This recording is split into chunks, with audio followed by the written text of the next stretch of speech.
ॐ अज्ञानतिमिरान्धस्य ज्ञानाञ्जनशलाकया चक्षुरुन्मिलितं येन तस्मै श्रीगुरवे नमः.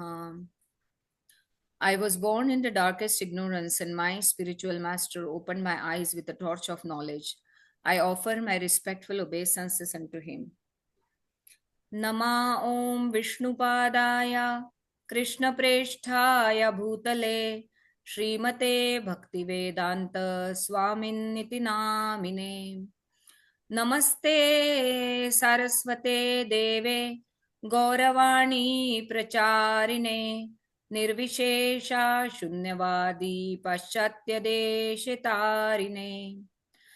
जय श्री कृष्ण चैतन्य प्रभु नित्यानंद श्री अद्वैत गदाधर श्रीवासदि गौर भक्त वृंदा.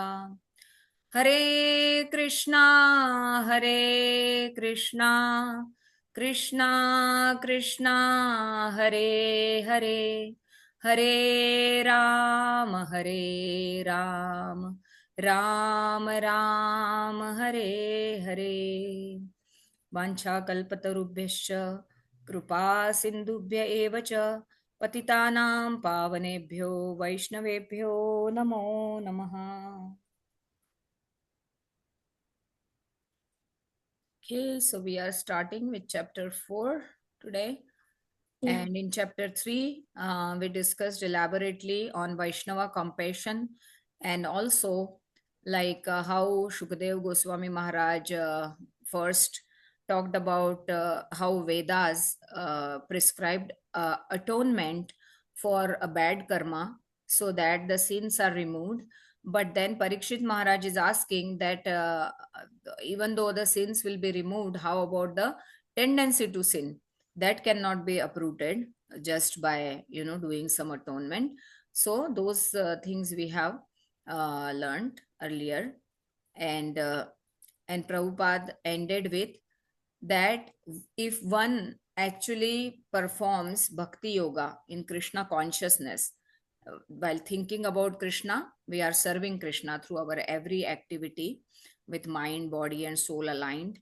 Then that is a full engagement in devotional service, right? Then that kind of person will not fall down in any circumstances. Why? We discussed last time, because he is serving Krishna who controls the modes, right? And when the modes affect us, that time we might perform certain activities which are not in alignment with the dharma. So similarly, like how Parikshit Maharaj is speaking about, how about the tendency, means tendency, how the tendency is established by the effects of modes of nature. So if one is serving Krishna constantly, who controls the modes, then how can he get affected by the modes? Because he is serving the master of the modes, right? So therefore, if we adopt bhakti in Krishna consciousness, serving Krishna all the time, then we will remain transcendental to these three modes, and we will not fall at any point in time, so that we can do some abominable activity by mind, body, or activity. Okay, so chapter 4, learning tapasya, self control. If you would like to read, you can let me know, Madhumita. Okay. Okay. Shall I go ahead? Yeah, please read. Okay. If one does not come to Krishna consciousness, he may be relieved for the time being from the reactions of sinful activities, but he will again commit transgressions. Therefore, Parishit Maharaj said, um, Yeah. क्वचिन् निवर्तते भद्रात् क्वचित् चरति तत् पुनः प्रायश्चित्तम् अतो पार्थम्. Yeah, that one. repetitive sinning and atoning seem to me like nothing but a waste of time. He gave the example of an elephant which cleanses his body thoroughly in a lake or reservoir, but as soon as he comes unto the shore, he takes the dust and throws it all over his body and immediately becomes dirty again. Thus, Parishit Maharaj said that although one may cleanse himself in the process of atonement, if he again commits the same sinful acts, what is the use? Therefore, the second question put by Parishit Maharaj to Sukadeva Goswami is very important. How can one ultimately become free from all contamination brought about by the material modes of nature? If one cannot achieve liberation, what is the use of the atonement? In answer, Sukadeva Goswami said that merely counteracting karma, fruitive activities, by other activities cannot bring one's miseries to a final end. For example, the United Nations is attempting to establish peace in the world, but they cannot stop war. War breaks out again and again. After the First World War, statesmen and diplomats manufactured the League of Nations. When the Second World War came, and now they have devised the United Nations, but war is still going on. The actual goal is to stop war, but that cannot be done. By one action, war is created, and by another action, war is stopped for the time being. But again, at the next opportunity, there is another war. The cycle of sinful activities and the atonement is like that. What we actually want is to be free from suffering and war, but that does not happen. Sukadeva Goswami said that one kind of war causes a disturbance and other kind of war stops it for some time. But that is not the ultimate solution to the problem. Sukadeva states that these troubles happen due to ignorance. Yeah, avidyadadhikaritvat. Avidyadadhikaritvat. Hmm. Avidya means, Avidvat yeah, means lack of knowledge and avidvat adhikaritvat hmm. adhikaritvat Prayashchittam, prayachittam vimarshanam. vimarshanam. Hmm, Real atonement is performed in knowledge. Why is there fighting and why are there miseries? Unless these wise questions, which is the Vedas are called Kena Upanishad, arise in one's mind, one is not fulfilling the proper function of his human life. These questions must arise. Why am I suffering? Where from have I come? What is my constitutional position? Where shall I go after death? Why am I put into a miserable form of life? Why are there births, death, old age, and disease? How can this question be solved? Sukadeva Goswami says, hmm. Nasnatah, nastanah, I'm sorry, Yeah. Dashnataha. nasnatah pathayam evanam Hmm. vyadhyo viva, vivabanti hi evam niyam krad Hmm. rajan saneh shemaya kalpate. Hmm. If one wants to actually stop diseased life, he must follow a regulative principle. If a person does not follow the program given by a physician to cure his disease, he cannot be cured. Similarly, if one does not think or act wisely as Vedic knowledge prescribes, how can he stop the problems of life? Simply by atonement, there may be a temporary suppression of difficulties, but they will arise again. Sukadeva Goswami says that in the material or sinful life, we act in a way in which we are forced to commit sins and suffer as a result. This is so, and if we want to stop this cycle of suffering and victimization, we have to advance in knowledge. Ordinary people or karmis are fruitive actors who work all day and night to get some enjoyable results and then again suffer. Thus, the problems of such karmis are never solved. It is suggested, therefore, that one elevate himself to the platform of knowledge as prescribed in Srimad Bhagavatam. The first necessity is tapasya, or acceptance of austerity. If a doctor advises a diabetic patient not to eat but to starve for some days, although no one likes to starve, the patient must voluntarily accept starvation if he wants to be cured. This is tapasya, voluntarily acceptance of the miserable condition. The ability to do this is good, and human life is meant for that purpose. Indeed, Vedic culture prescribes tapasya, and one can see many tapasvis undergoing austerities in India. In the winter, they stand in water up to their neck and meditate. Standing in water during severe cold is not very comfortable, but they voluntarily do it. In the summer, they also ignite fires all around themselves and sit down in the midst of the blaze and meditate. These are examples of severe tapasya undertaken by many ascetics in India. Some tapasya is certainly required. Without it, one cannot advance in spiritual life or knowledge.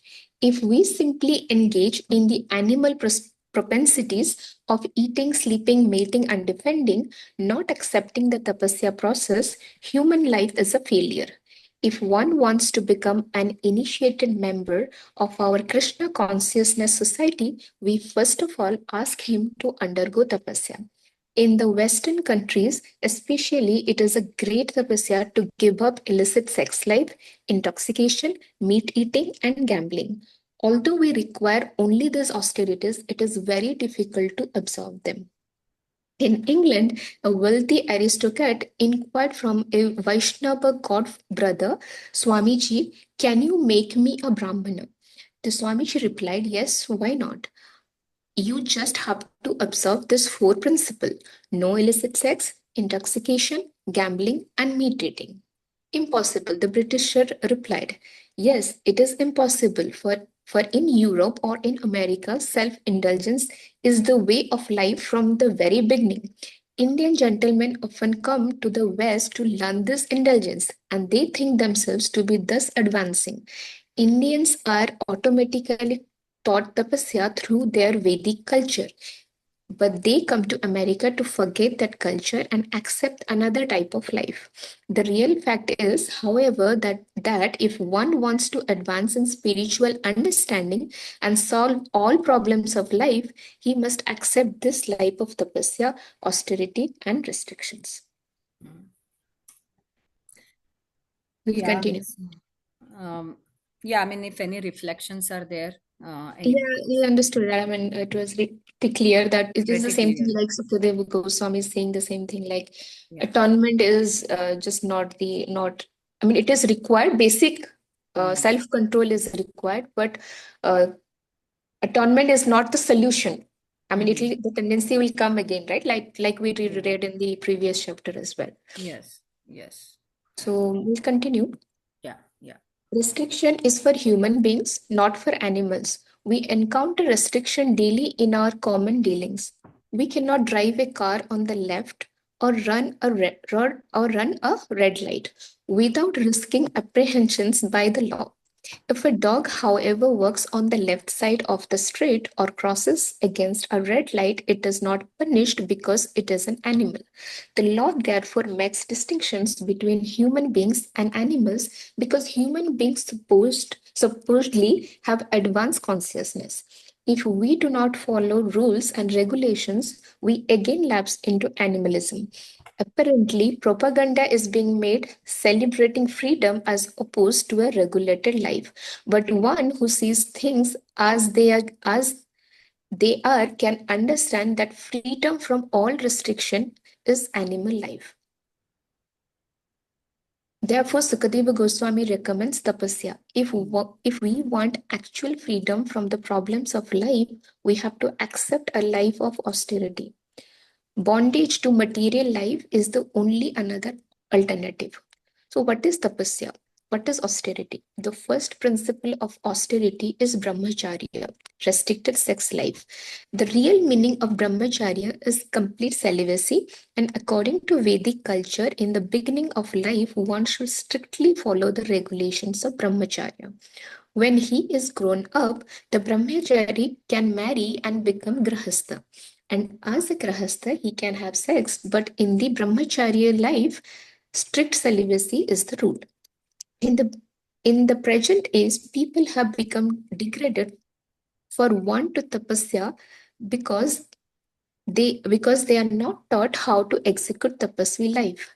Criticism for its own sake will not do. One must be effectively trained in the life of tapasya. In the Vedas, it is said that those who execute a regulated life of tapasya are brahmanas. एतत् अक्षरं गार्गी विदित्वा सम्माल Hmm. लोकात् पैति स ब्राह्मणः Hmm. एतत् अक्षरं Gargi अविदित्वा small लोकात् पैति स कृपणः. So same line is there. Here हाँ, Viditva Smal is there, and here कृपणः means Aviditva कृपण. Smal is there.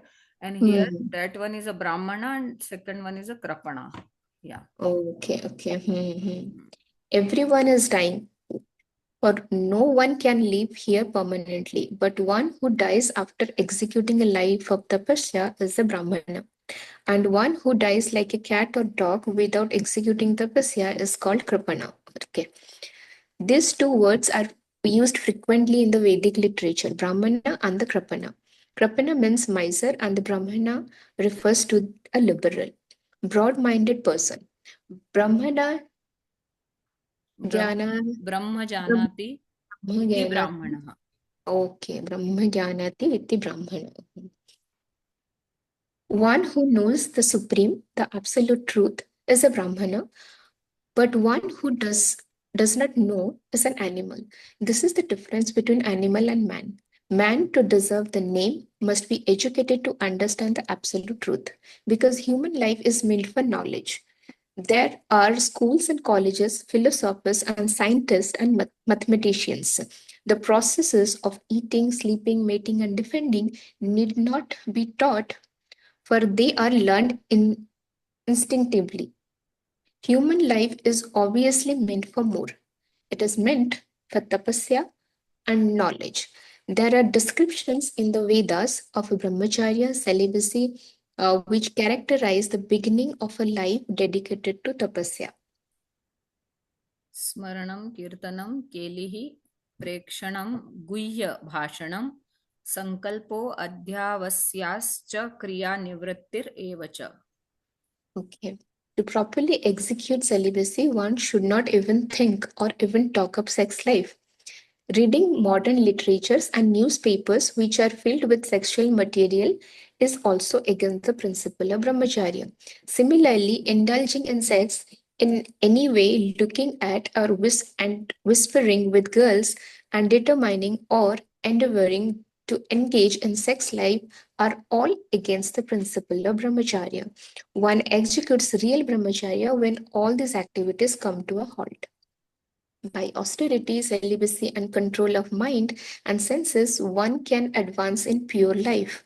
Similarly, advancement can be made through charity properly directed. That is called tyaga, renunciation. If one has $1 million, he should not keep it, but as long as it is within his jurisdiction, he should spend it for Krishna.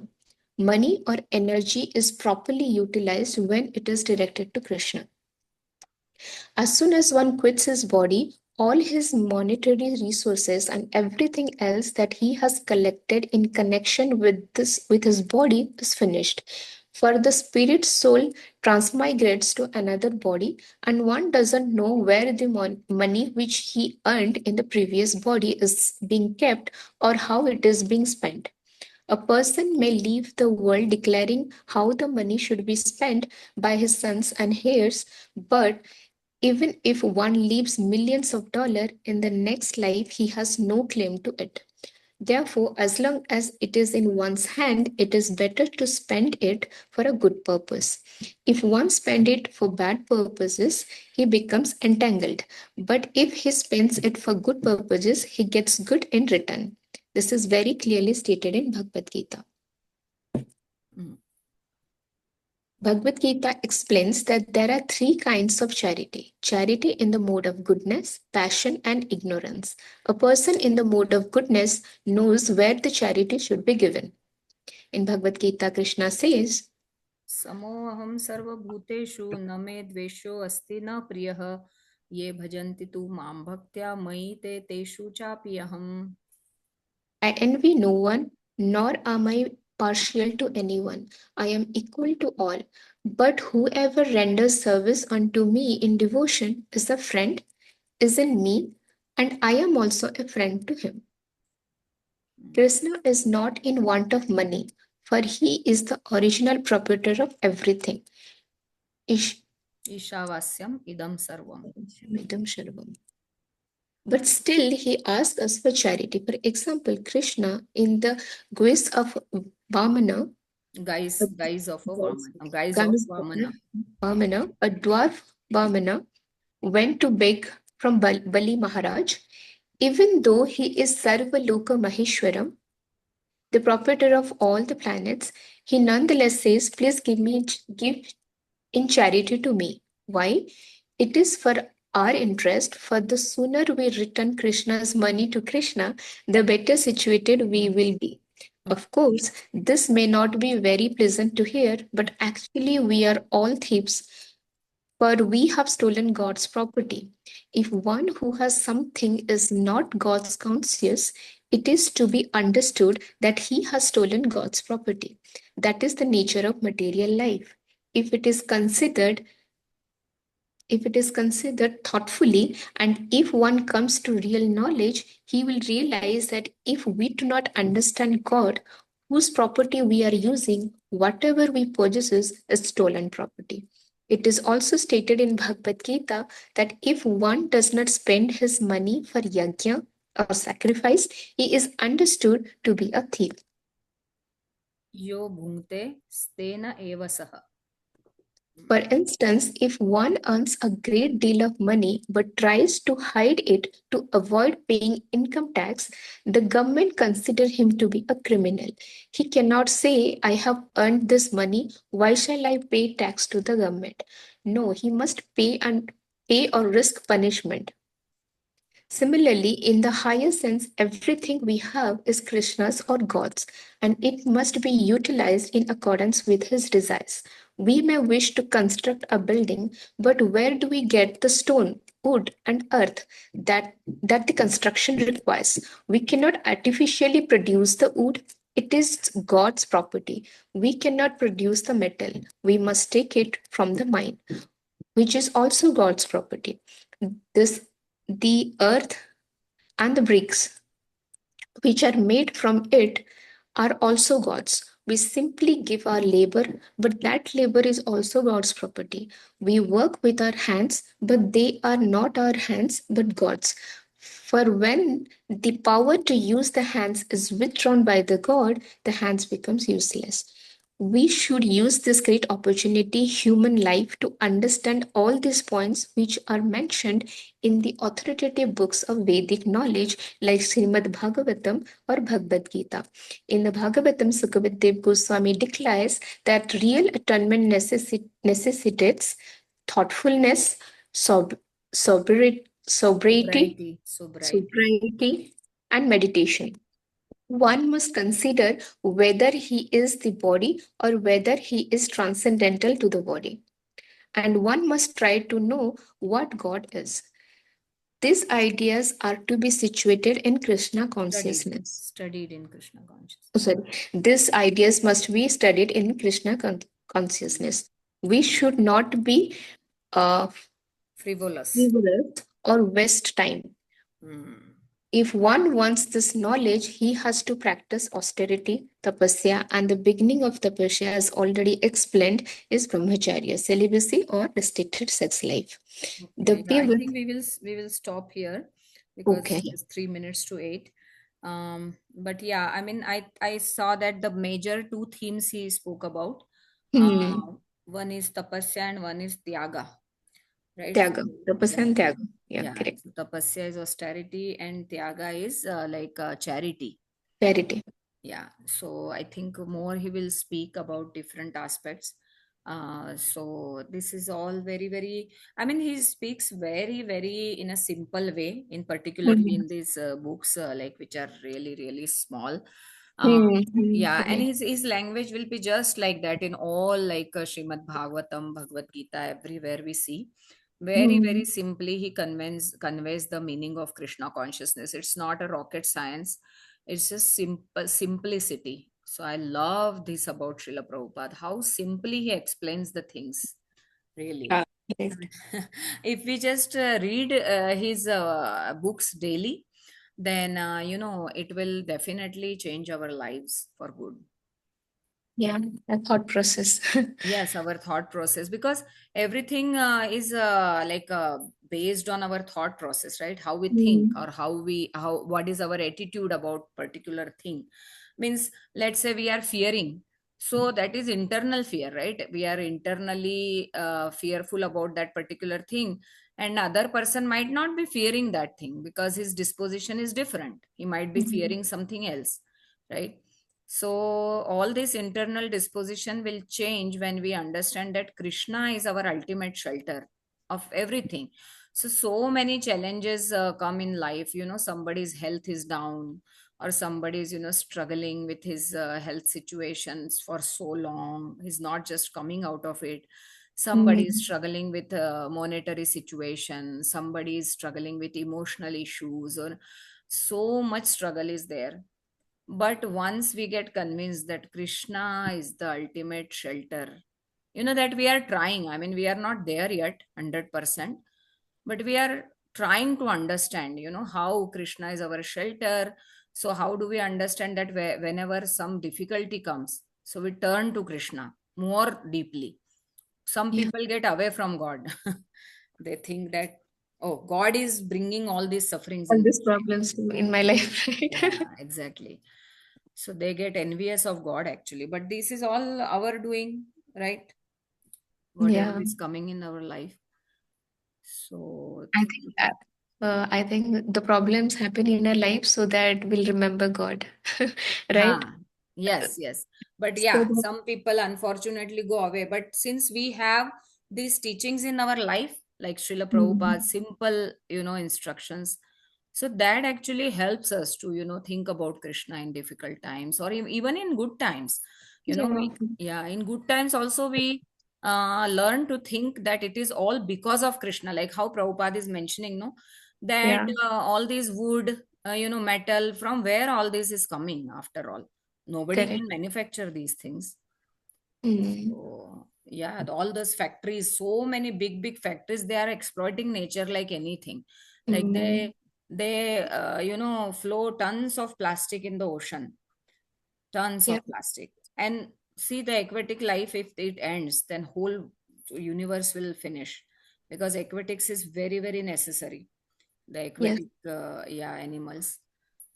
So, yeah, the human beings are exploiting, but we are very fortunate that we are learning all these things, and we will restrict ourselves accordingly. We will use less, we will not exploit the nature, at least. We will yes, learn to recycle. These are all Krishna conscious activities. They might seem that, oh, this is not chanting or hearing, but we are recycling, thinking that this nature environment belongs to Krishna, and as Krishna's devotees, this is our duty to keep it in a proper shape, right? So we will properly recycle, and properly utilize the material. We will not overindulge in buying the stuff. So many people I see, they buy so much stuff, so much stuff, as if they don't have any other business in their life. And people even take storages to keep their extra stuff, and monthly pay the storages. This is all exploitative nature. Like, there should be some limit to exploitation, right? yeah, So, yeah, so but this is Krishna's mercy on us, that we are learning, and we will try to please Krishna by applying these principles that Prabhupada is saying. yeah. Yeah, thank you very much. If you have any sharing or anything. No, I'm good. I think I'm pretty clear. Yeah, So in the yes. next reading, we'll get to know like what are the other things Yes, uh, yes. So Sukadeva tapasya Goswami is and tyaga, referring. and yeah, Yeah. moreover, we will study more. Okay, Okay. Madhumita, Yeah. I'll see you next Wednesday. Hare Krishna, Hare Mataji. Krishna. Shivratri. Shubharatri. Hare Krishna. Hare Krishna.